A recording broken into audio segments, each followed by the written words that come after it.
Notas para la reflexión sobre el mundo que tenemos y los sujetos que somos, por Carlos Mario González de la Fundación Entre Líneas.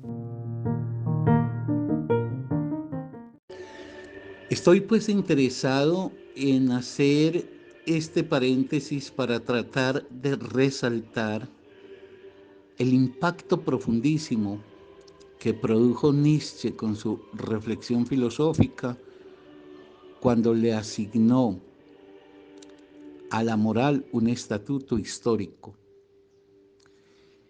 Entonces me interesa mucho tratar de refrendar esto para evitar que ese logro de Nietzsche se vuelva simplemente pues, un saber informativo más del cual nos hacemos cargo, pero que finalmente no produce un efecto transformador en nosotros. Es que el asunto es que todo saber, el que fuere, puede ser apropiado de dos maneras. Puede ser apropiado en lo que pudiéramos llamar la representación epistémica directamente de él, pero puede ser apropiado además, y es donde efectivamente creo que tiene importancia la relación con los saberes, cuando ese saber cobra en la persona que se aproxima a él un efecto filosófico. ¿Cuál efecto filosófico? El asombro.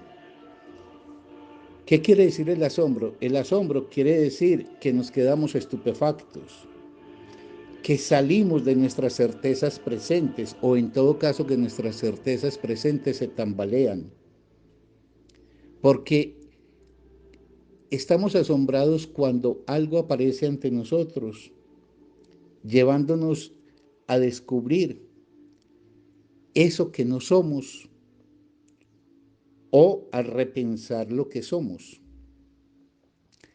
Así como decía con la muerte, uno puede decir, sí, yo voy a morir, pero no me la creo.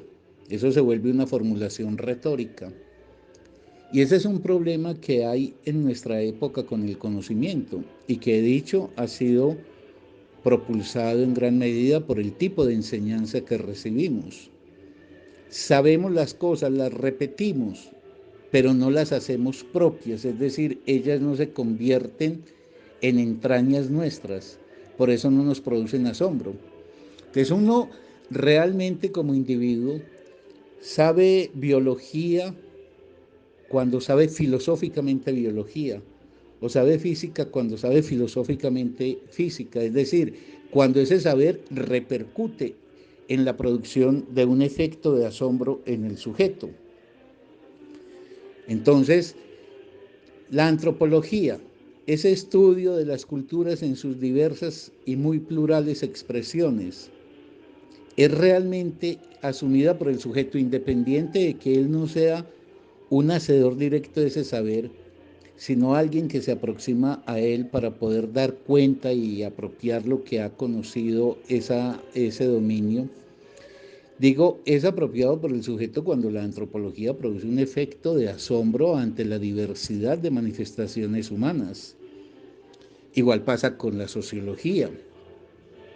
Es decir, cuando uno hace del saber no un mero instrumento funcional, que es lo que pasa en nuestra cultura, y es lo que digo que la universidad hace muy dañino en las personas. Los saberes no son sino representaciones funcionales, operativas o meras informaciones que nos quedan grabadas, si acaso nos quedan grabadas en la cabeza. Entonces, eso que he ejemplificado con la muerte, que lo puedo decir también de la biología, de la física, es decir, cómo no llenarse uno de estupefacción ante los descubrimientos de la biología molecular respecto a lo que es la organización de la vida. Eso cómo se devuelve hacia uno para entonces uno preguntarse entonces quién soy yo. Y la física, y la química, y la antropología, y la sociología, y así podría uno seguir por todos los ámbitos del saber, la literatura, el arte, la maravilla de la música. Si eso no hace un efecto de sorpresa, si eso no hace un efecto de asombro, ese saber ha sido alcanzado únicamente de forma instrumental, de forma funcional, y en tal medida nos deja idénticos a lo que éramos.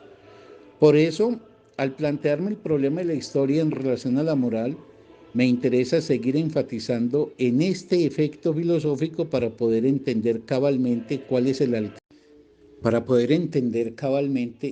el alcance profundamente transformador que tiene el planteamiento de Nietzsche a propósito de la condición histórica de la moral.